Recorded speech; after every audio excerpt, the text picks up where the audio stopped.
各位同學，一年一度嘅423世界閱讀日又到啦！為推動全民閱讀，並配合全民閱讀促進條例，推動全民閱讀嘅發展方向，學校將會喺2026年4月23日舉行423世界閱讀日校內活動，透過多元化閱讀活動，等同學培養良好閱讀習慣，提升語文能力，拓闊視野，感受閱讀融入生活嘅樂趣。今次活動內容非常豐富，當日包括活現書中人、閱讀嘉年華、書窩暢讀、小小故事家、我推的好書，以及文學101、想讀文學、影片觀賞等活動。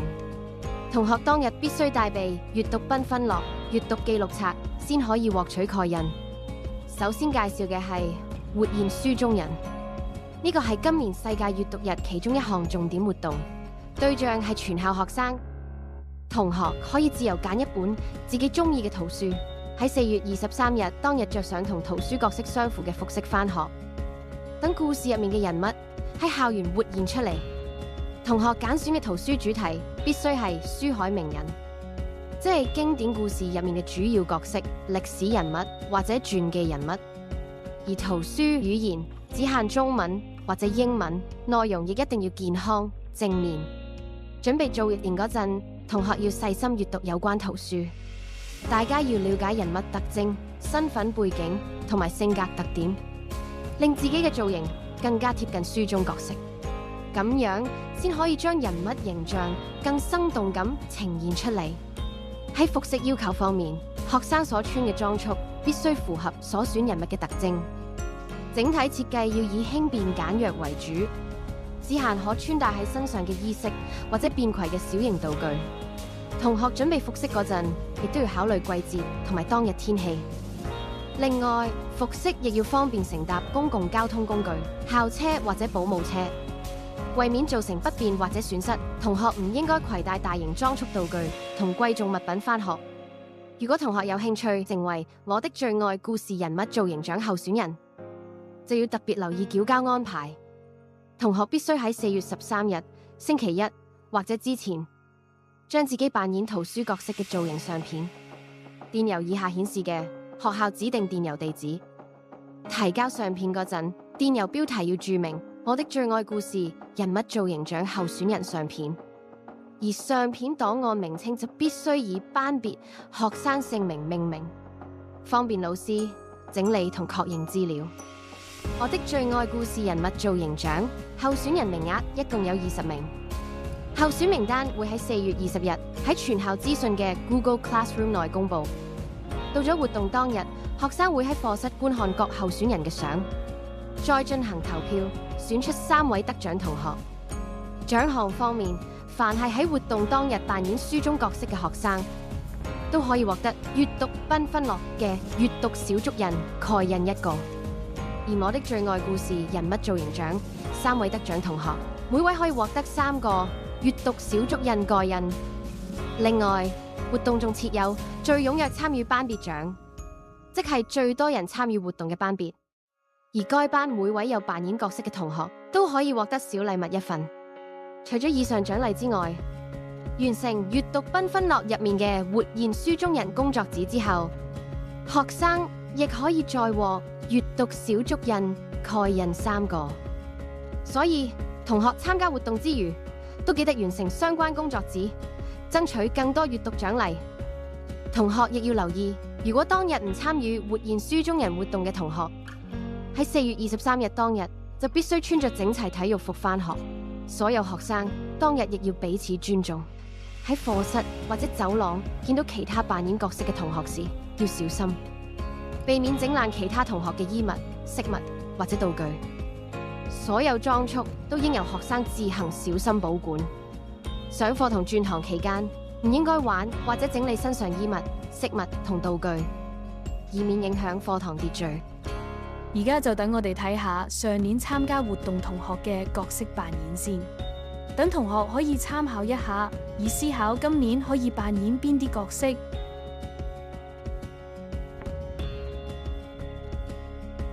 第2個要介紹嘅活動係閱讀嘉年華。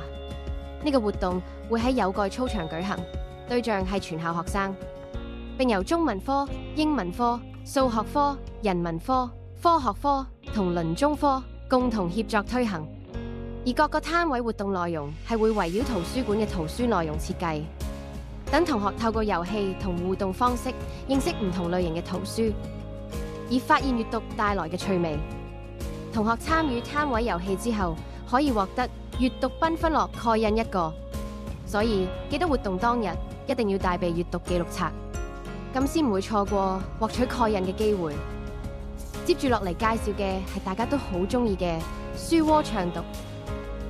呢個活動會喺禮堂舉行，對象都係全校學生。同學可以發揮創意，親手將屋企預備嘅物料帶返學校，製作一個獨一無二嘅書窩。學校強烈建議同學唔好攜帶未能夠獨立搭建或者修好嘅書窩或者帳篷，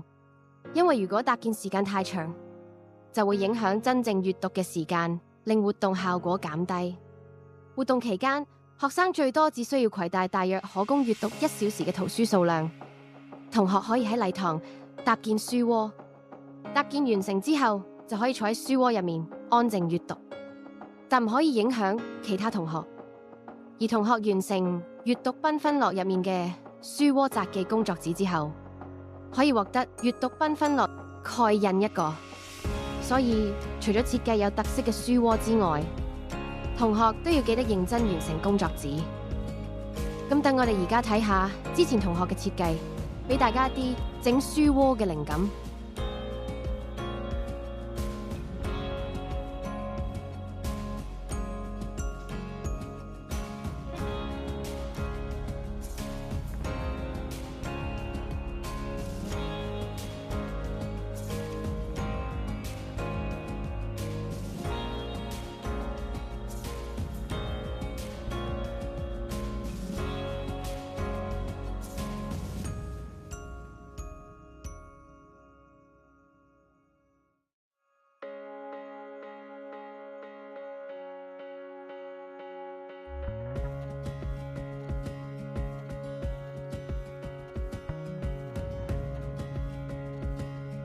接住落嚟嘅係小小故事家分享會。呢個活動會喺課室進行，對象係 P1 至 P3 學生，而活動內容就由 P4 至 P6 學生負責準備。所有 P4 至 P6 學生都要先閱讀同本年度價值觀有關嘅圖書，主題包括責任、尊重、同理心、誠信、同校。之後再根據圖書內容拍攝短片，向 P1 至 P3 學生推介相關圖書。所有 P4 至 P6 學生都必須喺4月13日或者之前，將拍攝好嘅短片上載到所屬班別指定嘅 Padlet。活動當日 ，P1 至 P3 學生會喺課室觀看影片，之後透過投票選出最佳說書人。喺獎勵方面，老師會先喺每班選出一位表現最優異嘅同學成為候選人。全級一共會有12位候選人，而每位入選候選人都可以獲得小禮物1份。所以同學要用心準備內容，清楚介紹書名、故事內容同推薦原因，爭取入選機會。最後介紹嘅活動係我推的好書。呢個活動會安排喺課室進行，對象係 P4 至 P6 學生。同學可以向其他同學分享自己心愛嘅圖書，介紹內容包括書名、圖書內容同埋讀後感。同學所分享嘅圖書內容必須健康正面。如果有興趣參加活動，就要先填妥以 class 電子回條，等圖書館主任安排活動流程。除此之外，參加嘅同學仲要喺4月13日或者之前，透過 Google Form 或者填妥通告嘅附件1，即係我推的好書介紹內容表格，提交推介圖書嘅內容。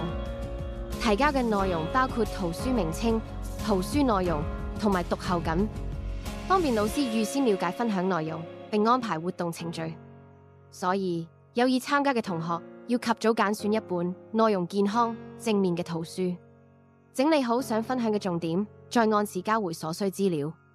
如果冇準時填妥電子回條，或者冇喺限期前提交分享內容，就可能會影響老師安排活動。而有扮演書中角色嘅學生，亦都可以藉住呢個機會，分享自己扮演嘅書中人物同相關圖書，令分享內容更加生動有趣。每位向同學分享圖書嘅學生，都可以獲得閱讀繽紛樂蓋印1個。最後，同學要特別留意以下幾個重要嘅日期同事項。第一，喺4月13日或者之前，有意參加活現書中人嘅我的最愛故事人物造型獎嘅同學，要提交角色造型相片。所有 P4 至 P6 學生要上載小小故事加短片。有意參加我推的好書嘅同學，就要填妥電子匯條同提交相關內容。第二，喺4月20日，同學要留意喺全校資訊嘅 Google Classroom 內會公佈我的最愛故事人物造型獎嘅20位候選人名單。第三，喺4月23日活動當日，所有學生都必須帶備閱讀繽紛樂閱讀記錄冊，以便獲取蓋印。另外，4月23日當日係正常上課日，學生仍然需要攜帶當天應繳交嘅功課，唔可以因為參加活動而忘記日常學習安排。如果同學全年獲得嘅閱讀繽紛樂嘅閱讀小足印蓋印有20個，就可以獲得優點1個。所以同學要爭取獲得蓋印嘅機會。如果想知道更多嘅詳情，可以參閱 E-Class 通告537號。最後，世界閱讀日唔單止係閱讀嘅日子，更加係一個展現創意、分享好書、交流閱讀心得嘅寶貴機會。無論你係想化身書中人物、親手設計書窩、參與攤位遊戲、拍攝、推介短片，定係向同學介紹自己喜愛嘅圖書，今次活動都一定有屬於你嘅舞台。希望同學及早準備，積極參與，一齊喺充滿書香嘅校園入面，感受閱讀帶來嘅喜悅同成長。多謝各位，拜拜。